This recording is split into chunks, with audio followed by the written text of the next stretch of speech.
Jason was the kind of guy who thought he could buy anything. Friends, popularity, even love. After his ex dumped him and started dating his biggest rival, his ego couldn't take it. So he made a cold-hearted decision: find the poorest, most desperate girl in school and use her to make his ex jealous. That's when he saw Bella. Quiet, beautiful, and always alone. She worked nights at a diner, wore the same worn-out shoes every day, and carried a broken phone held together with tape. Perfect target. He cornered her in the library. "Pretend to be my girlfriend for a month," he said. "I'll pay you enough to cover whatever it is you're struggling with." Bella hesitated. Her mom was in the hospital. Rent was late. She hated him, but she hated seeing her mother suffer even more. So she agreed. At first, Jason treated her like a prop, showing her off, dragging her to parties, making her post with him on social media.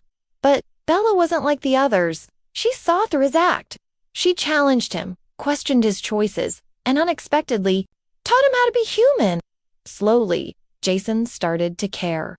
Really care. But just when everything was changing, Bella overheard him laughing with his friends. "She's just a filler. Once my ex sees how hot and helpless she is, she'll come crawling back." Heart shattered, Bella disappeared. Jason didn't hear from her for weeks. No texts, no calls, no girl sitting quietly in the library. He tried to move on, but something inside him cracked.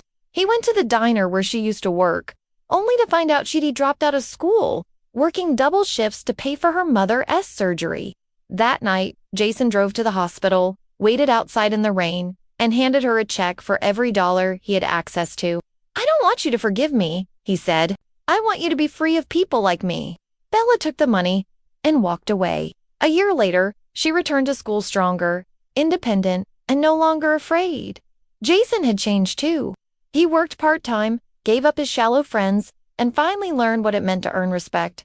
You can't buy love. You can't fake kindness. And using someone for your own gain might just cost you the one person who could be truly saved you.